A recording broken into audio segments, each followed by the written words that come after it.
Mr. McDonald. For the questions below, complete the notes with a word or short phrase. You now have 30 seconds to look at the notes.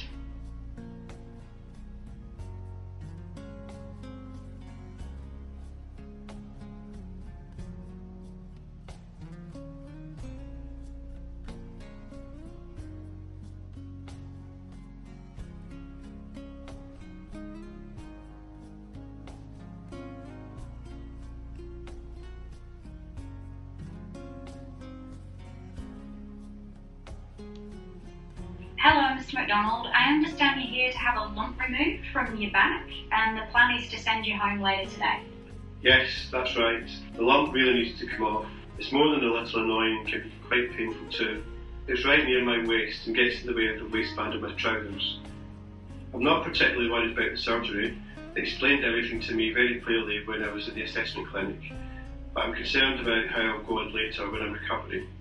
Did they tell you I have Parkinson's disease? Yeah, it's here in your notes from the clinic, but it doesn't say how long you've had it or anything about how it affects you.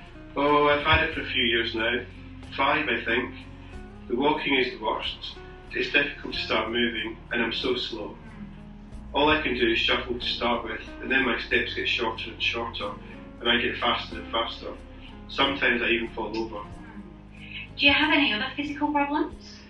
I sometimes get the freezing thing that happens, you know, where you're stuck in one spot. Akinesia? Yes, maybe. You'd know better than me anyway. It'll come on to me when I least expect it, and it's always at the worst possible moment. I worked out that if I try to do more than one thing at once, it almost always brings it on. I also get this terrible shaking in my hands. It's hard to do some things sometimes because my arms are so stiff. What activities are most difficult for you? It sounds ridiculous, but it's mainly things like turning over in bed, reaching for a glass of water, getting up out of the chair and trying to turn around once I'm standing.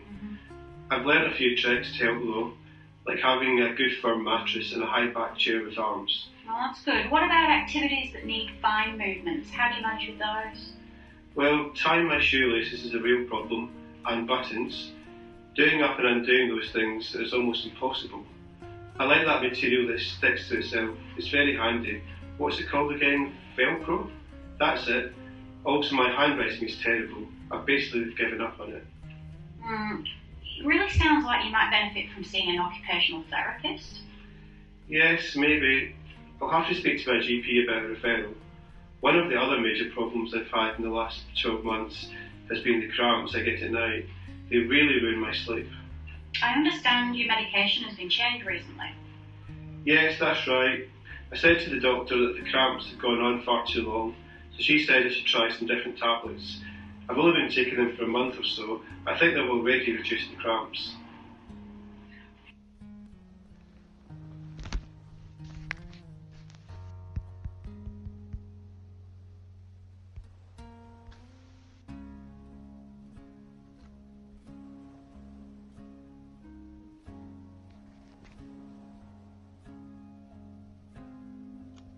Listening Part A.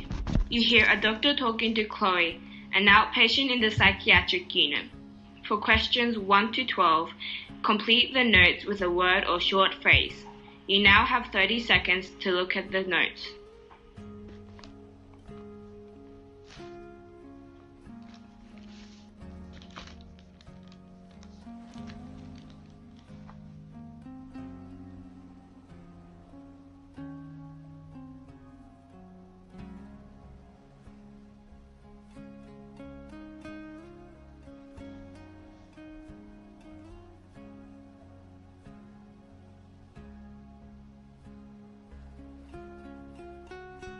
Hello, Chloe. I understand you've been in the medical ward recently. How are you feeling now? Oh, much better, thank you, Doctor. What exactly was the trouble? Well, it all started about 6 months ago when I went to my local GP and he gave me some Valium. As soon as I started taking it, I began feeling terribly anxious. Then, one afternoon, I didn't dare cross the road because my legs suddenly felt too heavy to walk. A couple of months later, I started getting these dizzy spells. That was probably about 4 months ago now. Mm-hmm. That'd last about an hour. I left hospital 3 weeks ago, and since then I haven't had any problems. Okay, good. Can you tell me anything else about that day in the street? Anything else about your symptoms? Well, I felt like I was going to fall over, like I was all shifty, as if I was moving even though I was standing still. Everything around me was normal, but I felt all trembly and quite unsteady on my feet. It didn't last very long, but like I told you earlier, I didn't feel like I could walk properly. My legs were heavy and I had these palpitations. I guess it was like a panic attack or something. Whenever it happened, it felt like my heart started banging in my chest and I got all breathless.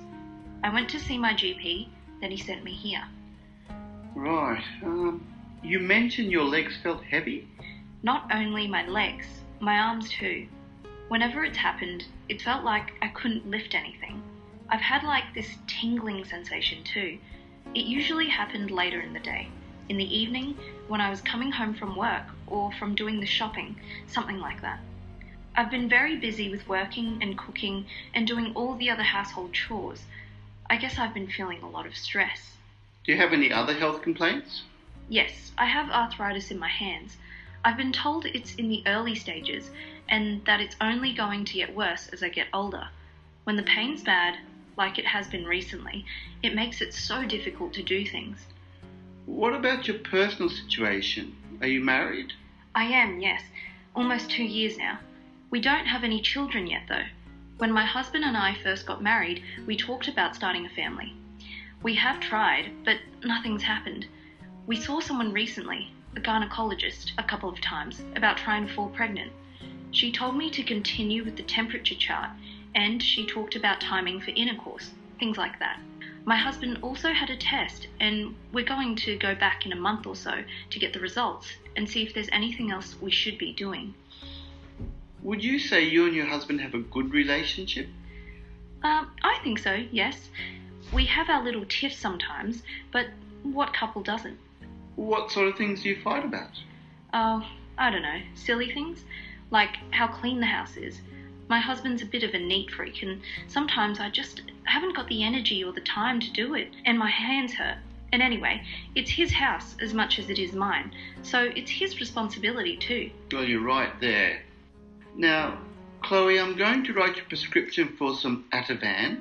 It'll help with any anxiety that you might have been experiencing, and I'd like you to come back and see me again in 2 weeks. Okay, thank you, doctor.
been referred by her GP due to a history of endometriosis.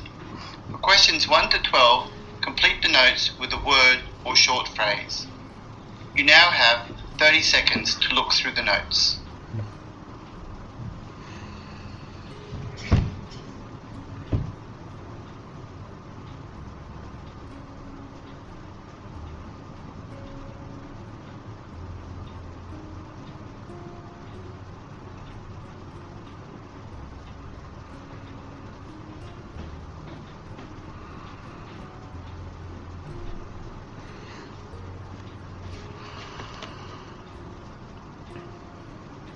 Hello, Miss Wells.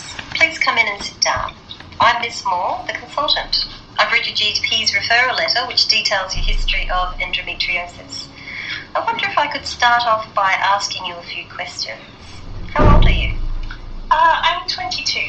Are you married? No, but I live with my partner. Have you ever been pregnant? No. And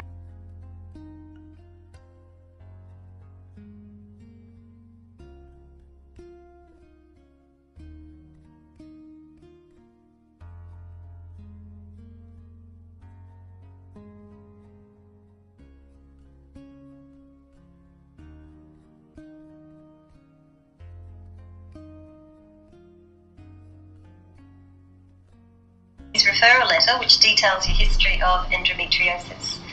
I wonder if I could start off by asking you a few questions. How old are you? I'm 22. Are you married? No, but I live with my partner. Have you ever been pregnant? No. And when was your last cervical smear? That would have been done when I went to see my GP. Probably 3 months ago now. It was all normal. Okay, great. Now, I gather you've had some pelvic pain recently. Yes, that's right. It started in February of this year, a sharp pain in the left side of my stomach. It usually came on a few days before my period and then seemed to settle down at the end of my period. After February, the pain got really bad and it wouldn't go away. I was admitted to hospital. Oh dear. Yeah, the consultant there performed a laparoscopy and it revealed that on my left ovary and behind my womb I had endometriosis. After that, he suggested I should take... That's right. It started in February of this year, a sharp pain in the left side of my stomach. It usually came on a few days before my period and then seemed to settle down at the end of my period. After February, the pain got really bad and it wouldn't go away. I was admitted to hospital. Oh dear. Yeah, the consultant there performed a laparoscopy and it revealed that on my left ovary and behind my womb I had endometriosis. After that, he suggested I should take the pill without a break. But the pain didn't get any better, so he started me on progesterone tablets, which made me feel horrible. I put on weight and felt bloated all the time. I also developed acne. I hadn't had that since I was a teenager, but the pain still didn't get any better. So the consultant readmitted me in May of this year and performed another laparoscopy and treated the endometriosis with a diathermy. After that, I was much better and the pain almost completely went away. That was until August, when it returned. It's been slowly getting worse since then, and again, as in the beginning, it's in my stomach and it hurts just before my periods. Only now the pain is there at all different times, and it really hurts when I'm having intercourse, especially in certain positions. Right, I see.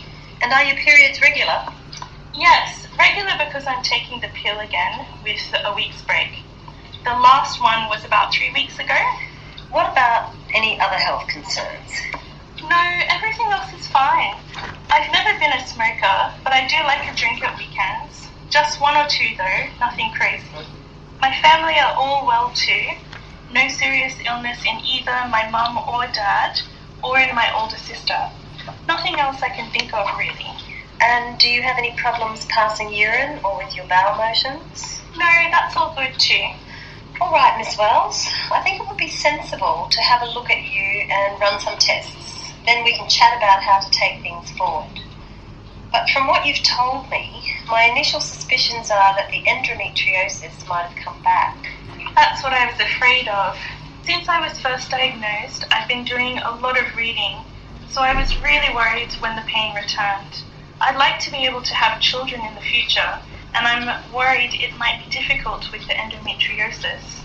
I really don't want to be one of those women who ends up having problems getting pregnant. I'm also really sick and tired of the pain. It's beginning to feel like I'll be stuck with it forever. I can tell it's starting to affect my mood. Just ask my boyfriend.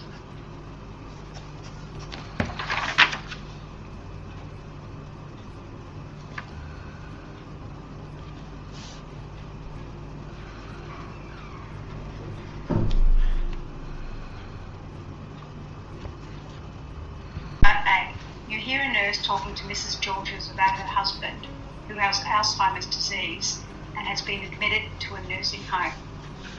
For questions 1 to 12, complete the notes with a word or a short phrase. You now have 30 seconds to look at the notes.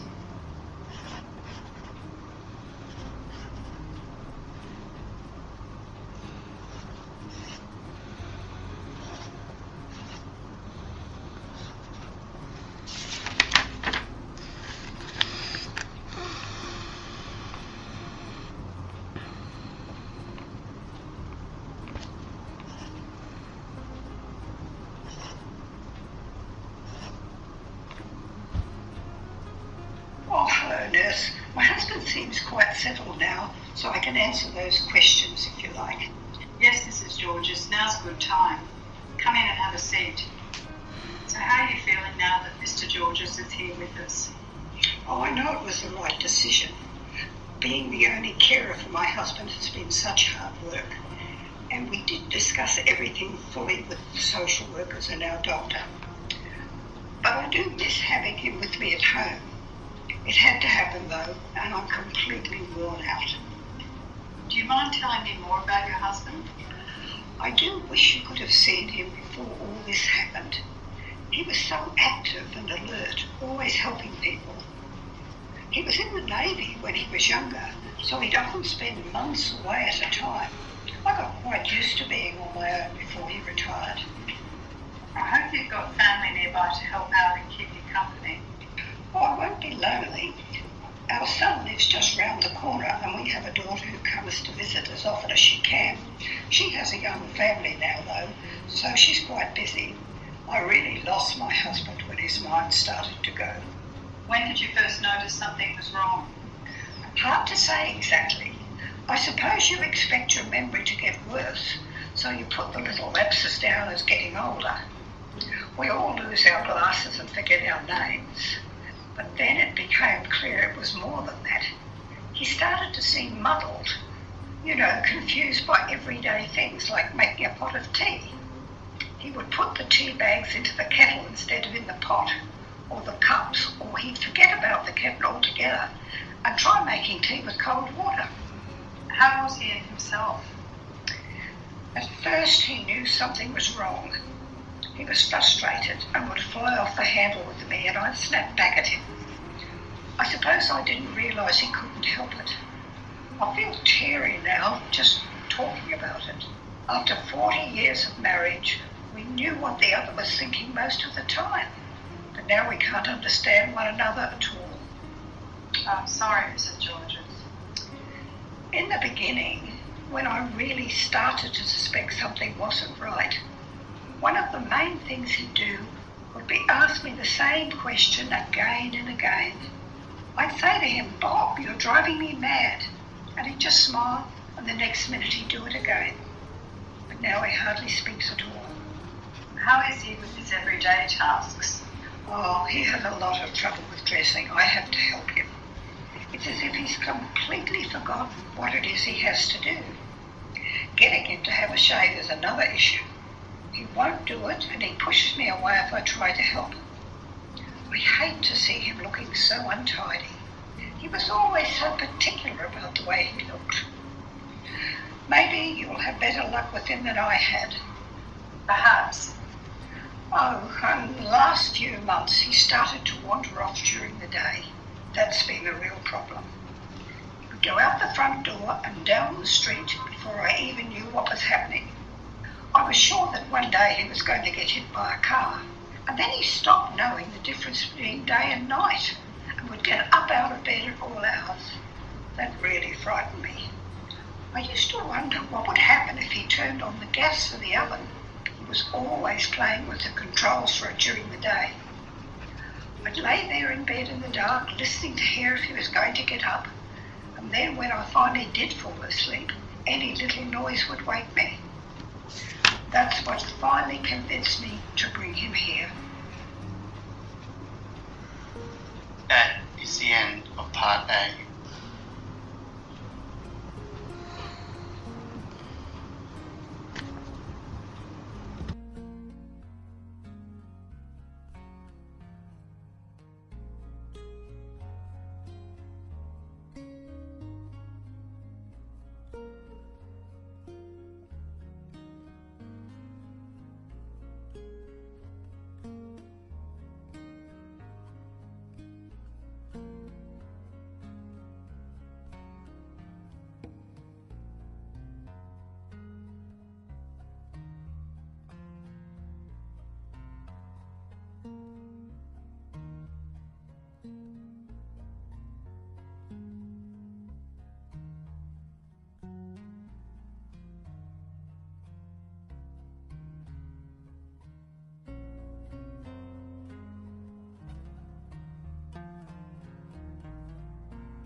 Occupational English test. Practice test, listening test. This test has 3 parts. In each part, you'll hear a number of different extracts. At the start of each extract, you'll hear this sound. You'll have time to read the questions before you hear each extract, and you'll hear each extract once only. Complete your answers as you listen. At the end of the test, you'll have 2 minutes to check your answers. Part A. In this part of the test, you'll hear 2 different extracts. In each extract, a health professional is talking to a patient. For questions 1 to 12,